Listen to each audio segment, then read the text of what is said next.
defer to you. All right. I appreciate it very much. Quite frankly, I'm going to address something that's in the jurisdiction, however, is not having to do with the assigned subject that you have. But under the rules, I think that's my ability.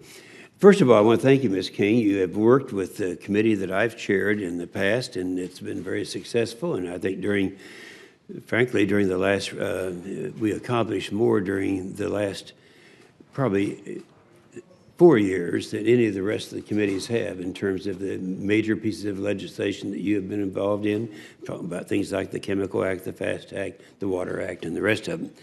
Now, since 2008, EPA and DOT have taken an increasingly heavy hand in regulating the automotive industry through more stringent greenhouse gas and corporate average fuel economies. That's CAFE standards. Just hours before President Trump's inauguration, EPA issued a final determination, effectively locking in its portion of the 2012 standards through 2025. Obama's EPA acted unilaterally instead of working together with the National Highway Traffic Safety Administration and others to re-examine the feasibility of the 2012 standards after 5 years in a midterm evaluation as agreed. That was agreed to at that time. A little over a year ago, under President Trump, EPA and National Highway Traffic Safety Administration announced their joint intention to reconsider the Obama administration's determination and reopen the midterm evaluation process. Now, my question to you is it true that the National Highway Traffic Safety Administration is currently conducting a midterm evaluation to determine if the 2012 requirement to achieve an average fuel economy standard of 50 miles a gallon for light-duty vehicles, which would include trucks, SUVs, and minivans, by 2024, do you agree that that is too aggressive? That the midterm evaluation is too aggressive? Mm-hmm. So we're working on an analysis to propose a rule on or near April 1st. The authorities that NHTSA operates under only allow us to issue fuel economy standards for periods of 5 years.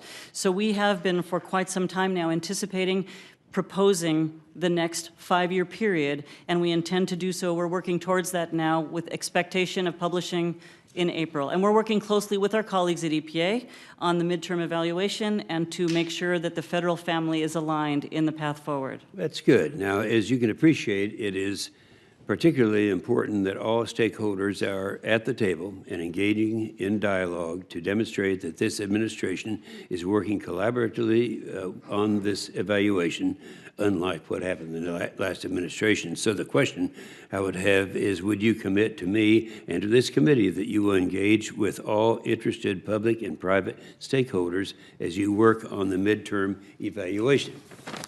It is absolutely imperative on something so important to all of us in the United States that we be open to all stakeholder views. We have been hearing from stakeholders. We'll continue to do so. We look forward to a very robust and transparent public comment process on the proposed rule, and we will, as has been NHTSA practice in the past, provide information supporting the rulemaking on our website, so there's full transparency about any modeling or technical information to support a vigorous dialogue. And I appreciate that very much.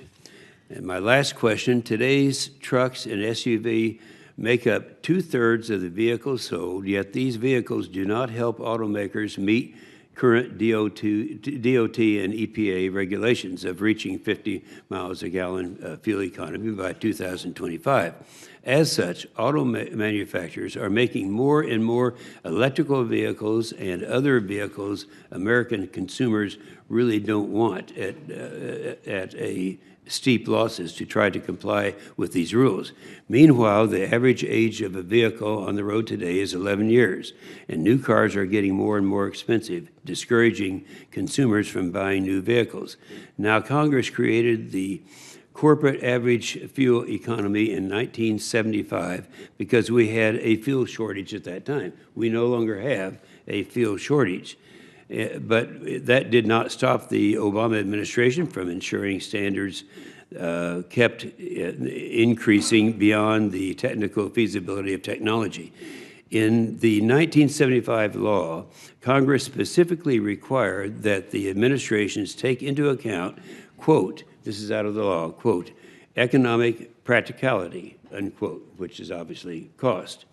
Isn't one of the fastest ways to get cleaner and safer vehicles on the road to encourage manufacturers to make more affordable vehicles that consumers want to buy? So the last question would be, would you commit to me, since it's in the law, that affordability will be a top priority for you as you finalize the midterm evaluations?